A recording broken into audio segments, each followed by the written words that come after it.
Good morning बच्चों। आज हम आपको काव्य खंड से पाठ 2 सूरदास जी द्वारा रचित विनय पत्रिका के कुछ पद की व्याख्या आपको बताएंगे। ये पहला पद है जिसमें सूरदास जी कहते हैं, अब के राख लेहु भगवान हौ अनाथ बैठो दुम दरिया पारधि साधे बान ताके डर में भाज्यो चाहत ऊपरी ढूंढ्यो सचान दुख भांति दुख भय अनियह कौन उभारे प्राण सुमति ही अहि डस्यो परधि कर छूटे संधान सूरदास सर लगियो सचनाही जय जय कृपा निधान। तो यहाँ पे सबसे पहले आपको संदर्भ लिखना है। तो इस पाठ का संदर्भ है कि प्रस्तुत पद सूरदास जी द्वारा रचित, जिसे हमारी पाठ्य पुस्तक काव्यांजलि में विनय पत्रिका शीर्षक के अंतर्गत लिया गया है। इसका प्रसंग है कि इस पद में सूरदास जी ने भगवान की कृपा के सुपरिणाम को बताया है कि जीव का कल्याण करने के लिए भगवान किसी न किसी रूप में हम आते हैं और हमारी सारी विपत्तियों की रक्षा कर देते हैं। तो यहाँ पर सूरदास जी स्वयं की तुलना एक पक्षी से करते हुए कहते हैं कि एक पक्षी है जो कि पेड़ की डाल पर बैठा है और ईश्वर से प्रार्थना कर रहा है कि हे प्रभु, इस बार आप मेरी रक्षा कर लीजिए, आपके अलावा मेरा कोई सहारा नहीं है। मैं एक पेड़ की शाखा पर बैठा हूँ और नीचे एक शिकारी मुझे मारने के लिए बाण साधे हुए हैं, जिससे डर कर मैं ऊपर उड़ना चाहता हूँ तो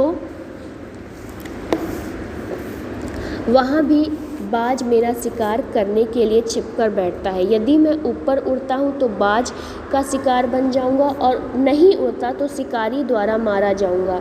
दोनों ही तरह से मेरे प्राण संकट में है, इसलिए इस असहाय होकर मैं आपसे रक्षा के लिए प्रार्थना करता हूँ। फिर आगे सूरदास जी कहते हैं कि उस भक्त की करुण पुकार सुनकर ईश्वर ने ऐसी कृपा की कि एक सांप ने शिकारी को डस लिया और परिणाम यह हुआ कि उसका जो बाण था वह लक्ष्य से चूक कर उस बाज को लग गया जो पक्षी का शिकार करने के लिए पेड़ के पीछे छिपकर बैठा था। इस तरह से शिकारी भी मर जाता है और बाज भी मर जाता है। यह चमत्कार ईश्वर कृपा से ही संभव हुआ और मृत्यु के मुख से उस पक्षी की जान बच गई और फिर वह पक्षी कृपा निधान होकर जय जयकार करने लगा। तो यहाँ पर इस पद में सूरदास जी ने ईश्वर की कृपा पर विशेष बल दिया गया है। इसमें रस है शांत और भक्ति, भाषा है ब्रज। अगला है, मेरो मन अनंत कहाँ सुख पावे, जैसे उड़ी जहाज को पंछी फिर जहाज पर आवे, कमल नैन को छाड़ी महात्म और देव को धावे, परम गंग को छाड़ी प्यासो दुर्मति कूप खनावे, जिह मधुकर अम्बुज रस चखियो क्यों कारिल फल भावे, सूरदास प्रभु काम धेनु तजी छेरी कौन दुहावे। तो यहाँ पर इसका जो संदर्भ होगा वो पहले वाला ही होगा। पूरे पाठ में संदर्भ आपका एक ही चलेगा। प्रसंग है कि यहाँ पर भगवान श्री कृष्ण को सब प्रकार से समर्थ मानकर उनकी जो अनन्य मतलब सूरदास के प्रति जो उनका प्रेम है, जो अनन्य प्रेम है, वह दिखाया गया है। जिसमें सूरदास जी कहते हैं कि हे प्रभु, अब आप ही बताइए, मेरा मन आपको छोड़कर भला अन्य कहाँ सुख पाएगा। जिस प्रकार जहाज पर बैठा हुआ पक्षी इधर उधर उड़कर फिर उसी जहाज पर वापस आ जाता है क्योंकि उसे कहीं और सहारा नहीं मिलता, उसी प्रकार कमल जैसे नेत्रों वाले प्रभु श्री कृष्ण को छोड़कर मैं भला अन्य किसी देवता का ध्यान क्यों करूं, क्योंकि श्री कृष्ण मेरे लिए उस जहाज के समान है जो मुझे आश्रय दिए हुए हैं और इन्हीं की कृपा से मैं इस भव सागर को, इस संसार की जो मोह माया है, उसको पार कर लूँगा। वह कोई मूर्ख व्यक्ति ही होगा जो अपनी प्यास बुझाने के लिए गंगा के पवित्र जल को छोड़कर कुआं खोदने का प्रयास करेगा। जब बिना परिश्रम किए गंगा जल की तृप्ति हो सकती है तो उसके लिए कुआं खोदने का परिश्रम करना तो व्यर्थ ही है और वह जल जो कुएं से हम खोदेंगे उसका जल इतना तृप्तिदायक भी नहीं होगा। वस्तुतः जिस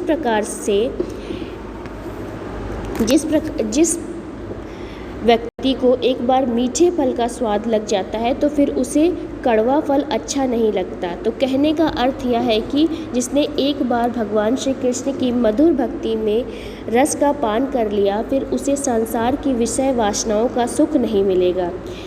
तो आगे सूरदास जी कहते हैं कि मेरे प्रभु श्री कृष्ण तो कामधेनु के समान सभी कामनाओं को पूर्ण करने वाले हैं। तो ऐसे में मैं मूर्ख थोड़ी हूँ जो उन्हें छोड़कर किसी छोटे मोटे देवता का पूजन करूँगा, अर्थात या किसी और देवता की शरण में जाऊँगा। तो मैं श्री कृष्ण को छोड़कर कहीं भी नहीं जाने वाला। यहाँ पर इसका काव्य सौंदर्य है कि इसमें कृष्ण के प्रति अनन्य भक्ति भाव दिखाया गया है और इसमें अलंकार है उपमा तथा वक्रोक्ति, भाषा है ब्रज, रस है शांत एवं भक्ति, गुण है प्रसाद और पद है गेय। अगला है जो कि वात्सल्य से लिया गया है।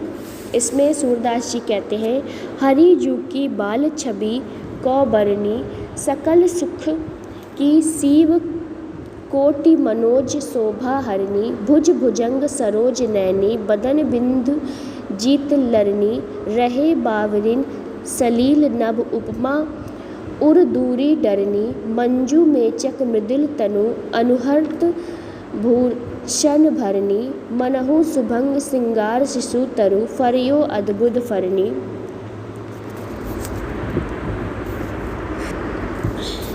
चलत पद प्रतिबिंब मणि आंगन घुटुरवन करनी, जलज संपुट सुबंग छवि भरी लेती उर्जानु धरनी, पुण्य फल अनुभवती सुताही